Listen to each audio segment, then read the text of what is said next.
Welcome to Whitetail Rendezvous, hosted by Bruce Hutchin. I'm so happy you've joined us today, and you're going to find out a lot about whitetail hunting on the show. This is Whitetail Rendezvous Podcast, episode number 385. Bianca Burnett's going to be on the show today. We're heading down to Georgia. Her AKA, also known as Hurricane Jane. You can find her all out on social media. She was raised as a southern outdoors woman, but it wasn't until a few years ago that she started whitetail hunting. How's that work? Well, when she was on the farm, she had to work hard, and the men did all the hunting, and she just, took care of the game when it came in and learned how to process and take care of game. But she never hunted them, and all that has changed. She's got great stories and what it takes for women to become a huntress and become very successful in the outdoors. It's going to be a great show, folks. Welcome to another episode of Whitetail Rendezvous. Hey, we're heading down to Georgia today, and we're going to talk with Hurricane Jane, or Jane Bianca, or Bianca Burnett. I don't know. Hurricane Jane, what's your best name? Outside of Hurricane Jane, most people call me Bianca Jane. All right. And Bianca Jane is a nurse. She works with kids, and she's just got into hunting. She's done some off-road racing and a razor junkie, and she's a country gal that grew up in a farm family. So I'm just excited to have you on the show, and welcome to Whitetail Rendezvous. Thank you. Thanks for having me. I'm excited to get to talk with you today. Share a little bit about my first year kickstarting my hunting life, and hopefully at the end of the show, I can talk more about and give more information about what it's like from the beginning coming in. And thanks for that. And in your bio, you spent your youth in the woods and grew up in a farm family. So let's talk about growing up in the hunting tradition. And as I understand, you just started hunting recently. Is that true? That is true. On my own, it started in January for me, gunning or bowing for myself. And so it's fresh, it's new, and it's exciting. And so let's go back to the family farm. And you said everybody except you were hunters. So let's talk about being raised up in a farm family and having a whole family of hunters. It's really interesting the way down here in the South, we tend to say you don't have to be blood to be family. And that's definitely the truth. I was very fortunate to have farmland and farms surrounding me, and most of their children were within my age range. And so I grew up with them. I remember coming home and we had to move cattle or go take out feed or go water, nighttime, putting the dogs up. I remember when there was coyote issues, they'd tell us where did you hear them at and where did you see them, and them going out to take care of them. I remember they did a lot of deer hunting. The whitetail was the main in this area. And so when they would come back, it was part of what I did with them was helping them assist in harvesting their own meat. And even though they weren't my blood family, even to this day, they're family to me. And that's where I got most of my experience from as a child. It was just second nature to be dirty, muddy, and got blood on you, handling cattle and goats and getting out there and helping them keep their livestock and everything going like it was mine. So you did assist in the harvest of whitetails when you were a kid growing up. What did that consist of? They would usually already have it field dressed, which I know that now. Remember, there was never any actual guts inside of the whitetail when they made it back. I remember there was at any given night, it could be 4, 5 to 6 different whitetails out there between the families, and they'd be strung up in the largest barn we had in the area, and just sitting there watching them strip the hides off. It was just in unison. It was boom, boom, boom. And then each of the deers would come down and they would start from, start to finish and taking out every little bit. And sometimes it was kind of interesting. I guess they had something worked out. Some families would take certain parts and other families would take other parts. And it was no big deal to me to sit there and watch it. And then they'd wash this meat or go throw away this fat, wash the tables, helping to hose down where they chopped all their meat and stuff. It wasn't really a chore. It was just something you really just look forward to. Everybody laughing and having a good time and talking about being out there. It was something that I'll never forget, and definitely put the passion in me to want to be able to do it. So, I had to just wait on the opportunity to present itself to be able to do it for myself. And Go ahead. Go ahead. And, being at their house, that was pretty much the main course was deer of some kind or hogs, but deer, whitetail was it in every shape, form, or fashion, whether it was smoked or grilled or slow cooked. It was just second nature. I was just thinking, I wonder what your favorite recipe was. That's what I was thinking of. When I went a little quiet, I'm going, I'm going to ask her what her favorite recipe was. So what was your favorite recipe? Oh, hands down, it was the deer tenderloin that they would smoke. I remember it tastes like a slow cooked jerky, but unlike being dehydrated and dry like jerky, it was tender. It was fall off, just fell apart. There was juice just ran out of it, and it was good with anything. We even put it on a sandwich, ate it with some potatoes, corn. It was definitely the easiest to eat, the most flavorful. And then I learned later how important that was, because there's not a ton of tenderloin on a whitetail. So now I feel, really privileged that I was able to partake in that as a child. I'm just thinking, some of the meals I had, the backstrap and the tenderloin, definitely, the best eating. And we used to butterfly, or still do butterfly up the backstrap, and then the tenderloins we do a lot of things with, and I like grilling them, after they've been marinated just a little bit, and so that's what we like to do. I'm getting hungry. How about you? I know. I'm sitting here thinking, can I get some deer burgers here soon? Yeah. That would have to be my second favorite, was the burgers, without a doubt. Maybe Jimmy John's will serve it. Just a joke, folks. Jimmy John's. I wish. Oh, Lord. So anyway, so now you're grown up and you got a fiance. Is he the reason that you wanted to start hunting? He is. He 100% hands down was. He grew up in Alabama, very, very way back in the woods. You wouldn't know it now, but his family was like the family I grew up with. They all hunted.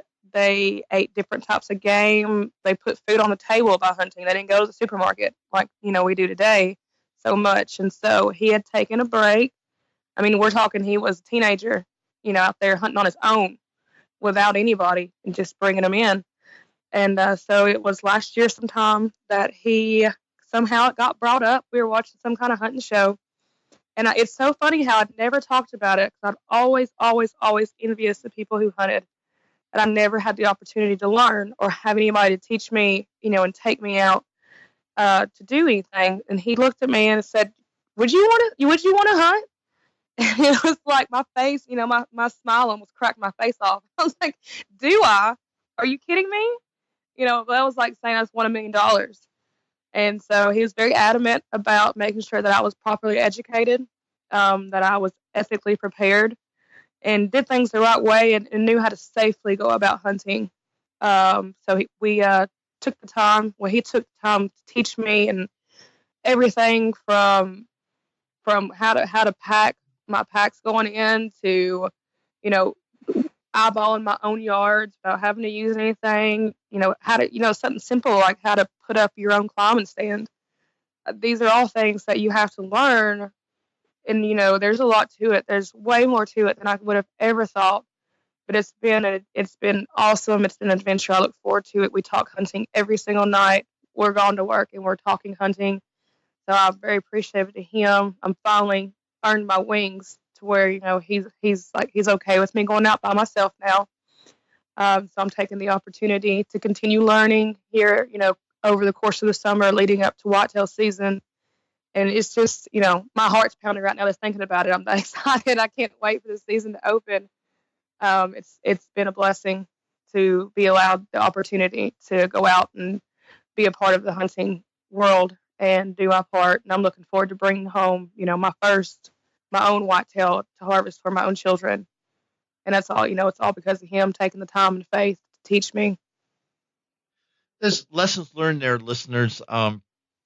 Fortunately, Hurricane Jane met up with a guy that asked her and then took the time. It's more than just asking, hey, you want to go hunting with me? But he took the time to break it down so she's really comfortable going out in the woods alone. And, props to your husband. Love to get him on the show and get his side of the story. But having said that, so you have not harvested a whitetail yet? I have not. I picked up, it was January, it was about the end of January-ish when I really became to the point where I was going to, go straight in and just decided it was all or nothing, which I think was a good time. Gives me time to develop. I've taken the course of the last couple months to hunt other things that really get me comfortable being out there and getting, comfortable with my rifles. I've now picked up using the bow. I sit here and beat myself up all the time that I didn't just step out in the beginning of whitetail season. But then, I want to make sure that I'm fully prepared, comfortable, and educated, and ready to face the season head on without any hesitation. So have you killed anything with your bow or your guns? That is a funny story. My first hunt out was a 2-day hog hunt. It was way down in South Georgia. It was definitely the test right there, because although I was out there, I think I added up in the 2 days, it was a little over 20 hours that I spent out there, just waiting. I never saw a single hog. It was hard, but it was a lesson that I needed to learn. Head on, you got to learn to sit, you got to learn to be patient, and you got to learn to walk away empty-handed. I gave it my best. I was ready. I stayed as long as I possibly could through the rain and the cold, and it just wasn't for me that time. So since then, I've been out on a handful of different turkey hunts. Our season opened the 16th of this month, last month. Another lesson learned, I walked up on a couple of different flocks, couldn't get them to come back. Walked up on one a couple of times, tried to loop around the ridge and call them in. Couldn't quite get them called in, but then I talked to some people. I think I'm a little bit better prepared, how to set up my coverage and how to mix up my calls. So, it's all a big learning experience. I'm heading back out this evening, actually, but it's great. It's, being out there, I think doing the hogs and the turkey are helping me prepare for my end goal, which is whitetail. It's toughened me up. I've trekked a lot of miles. I came home, my back's been killing me. I'm dirty. I'm wet. But it just makes you even more sick for it. It makes you want it even more when you do come out empty-handed. So I think it was something that I needed to go ahead and go through to be prepared, because, you got to earn it. It's not something that can be handed to you.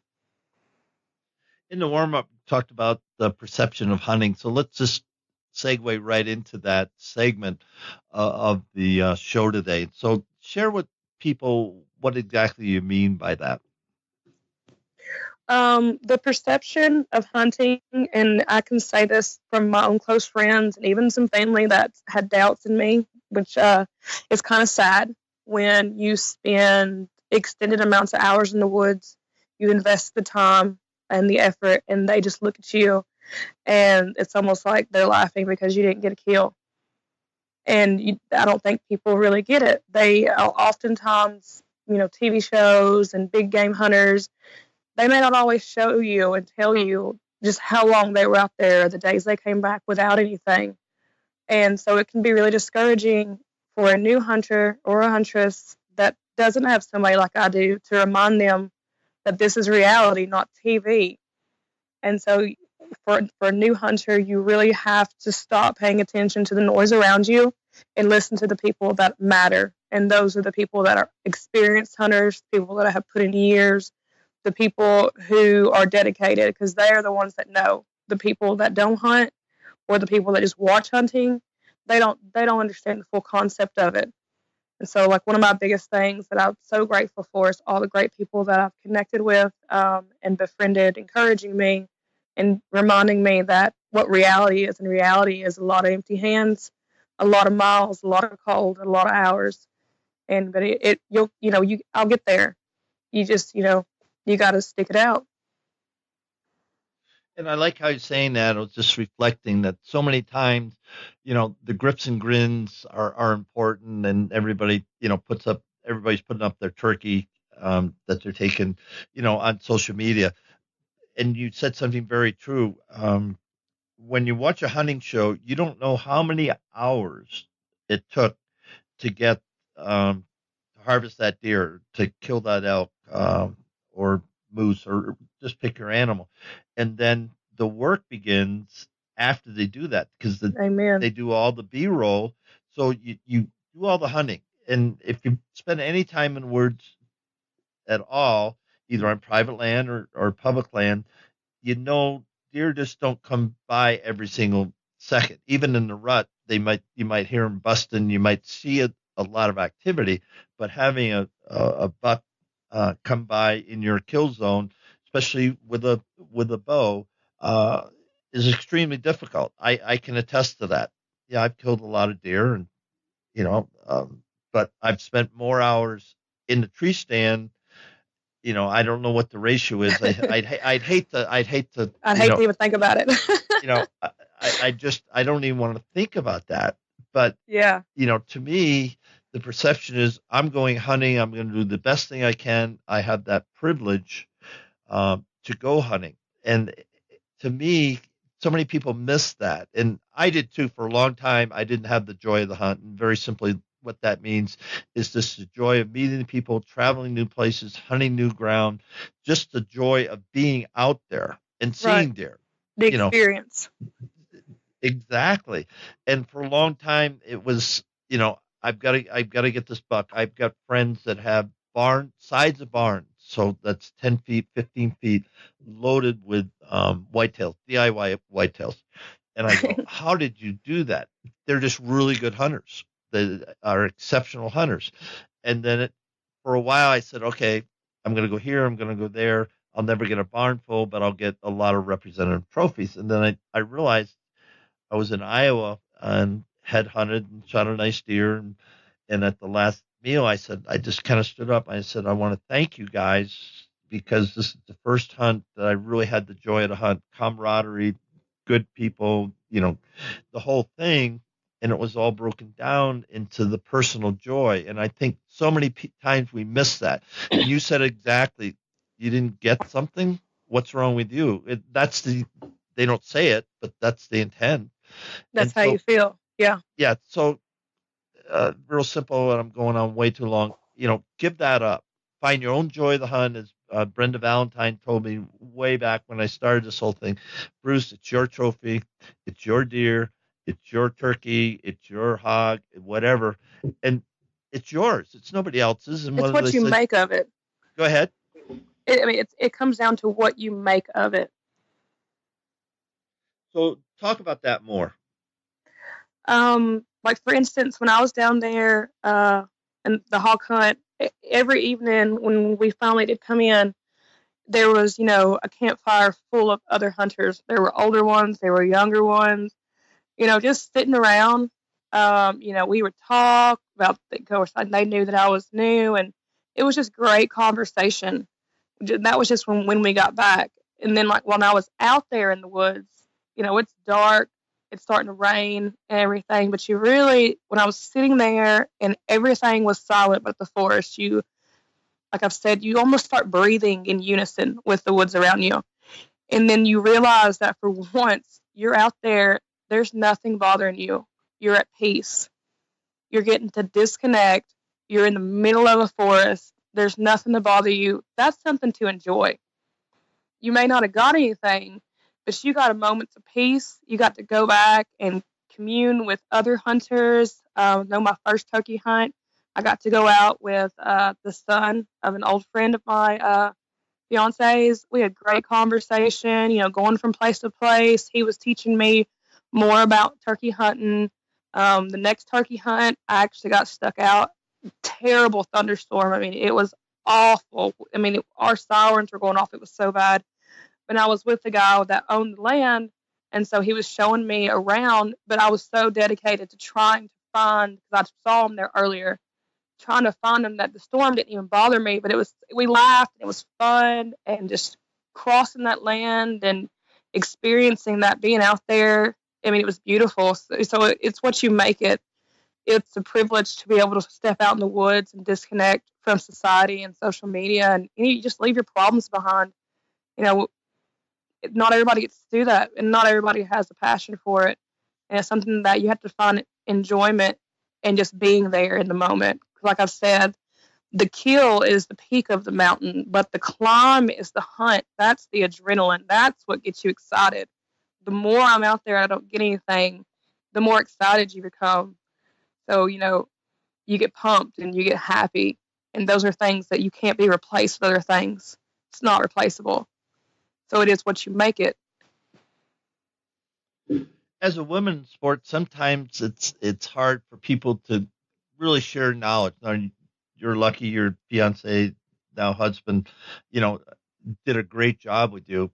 But what would you say to the people about sharing the knowledge that they have and that you have?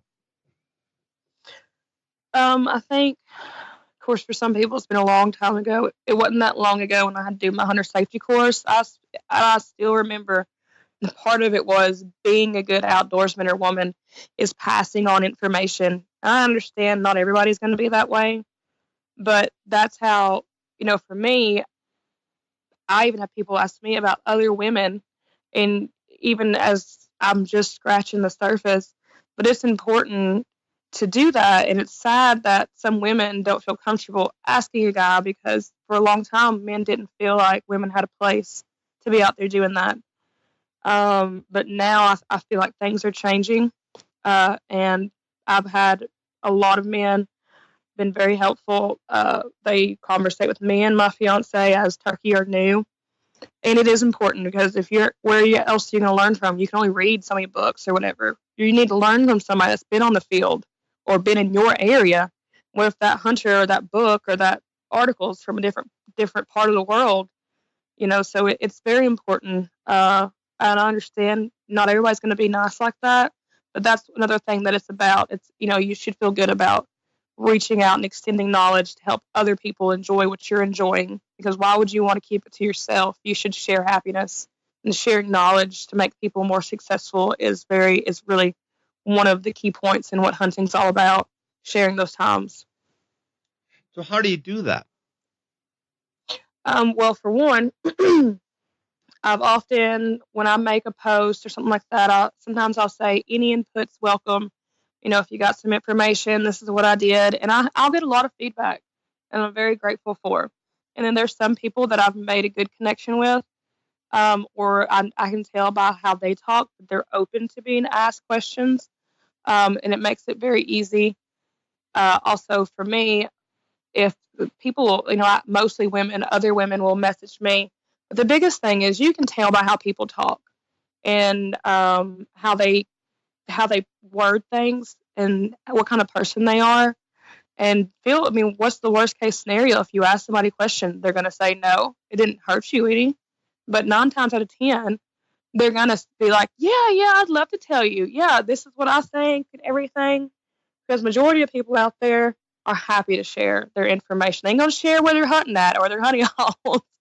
But they're gonna be happy to say, if I say I went out this time of day, and they're like, no, you went out the wrong time of day, or using the wrong call, or using the wrong food, blah blah blah.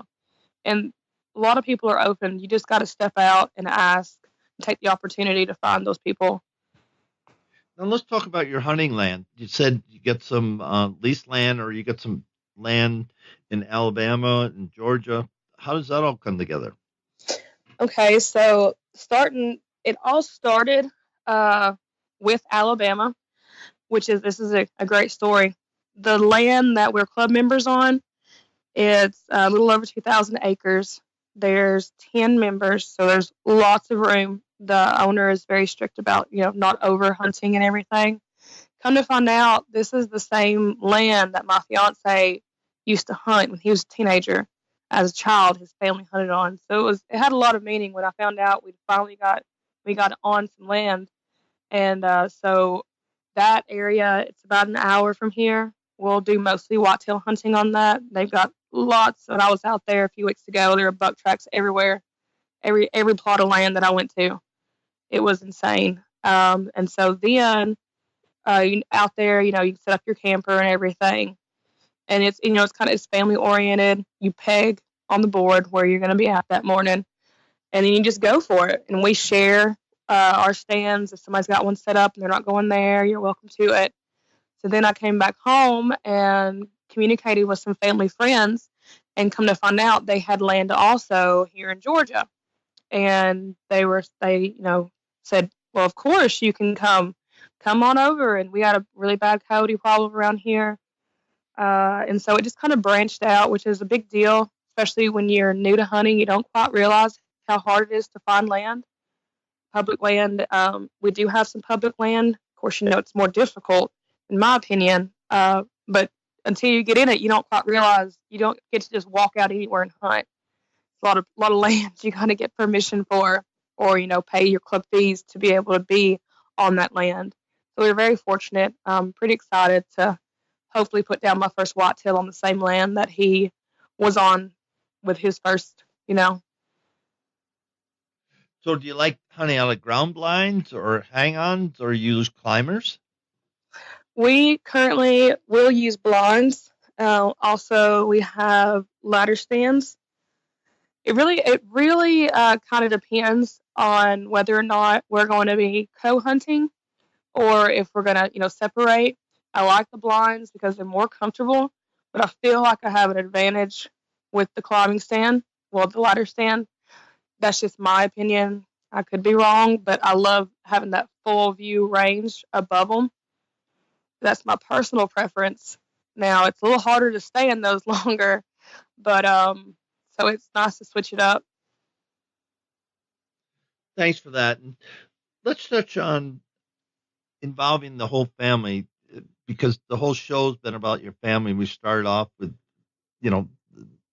the family farm that you hung out with and everything, and now you're starting your own family and going back to hunt the same land that your fiance, killed his first deer on. That's a hunting tradition. So how do you think that you're going to share this with your kids?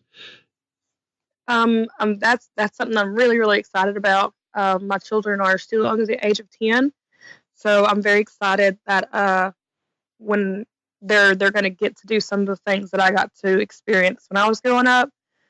As far as my oldest one, I'm hoping to be able to bring him out for youth season this year. He's loved the bow since before I even picked up a bow, which makes me really happy because now I'm able to do that with him. They're both completely gung-ho. If they know that we went out and checked land or been out hunting, they're like, how did it go? What'd you do? I want to go. They'll go in there and throw on their camo and their boots, and they're ready to go. No questions asked. And so it's really awesome, when they're home and we're not out doing something, I'm constantly telling my children, a little bit about this and a little bit about that, because I feel like at the young age is the best time to get started. And it makes me happy that they're excited to listen. It's something that they'll call me if they're with their grandparents or something, and they'll ask, well, did you get anything? Well, how did it go? And so you can tell that even though they may not be at that moment, they're thinking about hunting. And we watch a lot of hunting shows. One in particular is our absolute favorite. They even know him by name and everything. And so that when it comes on, they're sitting around here watching it with us. And so instead of watching reality TV or playing on game consoles, I've got my kids out there trekking land. I'm showing them what a buck track looks like, where turkeys have been scratching. And then they're sitting around watching TV with us as a family, learning the information that we take in from some of the more experienced hunters that I do enjoy to watch. And so it's very exciting. to be able to spend that time with them in the outdoors. Hey, Hurricane Jane, how do people get in touch with you? Do you have a website or Instagram account? I do, actually. On Instagram, you can find me at hurricane3_Jane. And then I'm also on Facebook. You can find my For Fun page. It is also Hurricane Jane Bianca Jane. I also have my own page. It is Bianca Jane. You can usually get me through any of those at any time. I'm pretty active on there. I try to keep up with everything. And that's one way that I'm able to share my information and take in other information from other people. Thank you for that. And what's the biggest challenge you think whitetails present for taking a mature buck? Yeah, and from what I know as of right now, it's definitely the waiting game. You definitely, my fiance has beat it into my head that you're going to have to wait and be patient. Sit. You're going to get cold. You're going to be freezing. You got to have the patience to wait for the right one to walk through. And he said, you got two choices. You can, what type of hunter you want to be. And so, I made a choice, and, he's killed so many deer and whitetail that he's more of a trophy hunter at this point. And so I was like, you know what? I think that's what I'm gonna do my best. That I definitely think that the waiting game and being patient and not getting excited as a new hunter that you want to kill anything that crosses your path, because you kill one that's small, well, you're cutting your own neck for the next season. So you really need, for me to learn to be calm, be patient, not jump at the first thing that crosses my path, but wait for the right one that I'm really going to be proud of bringing home to my family. Thanks for that. We're at the time in the show now that you get to give some shout outs to your crew, friends at work, your fiance, or whomever. So have at it, and then we'll wrap the show. I definitely have a few people that have worked with me.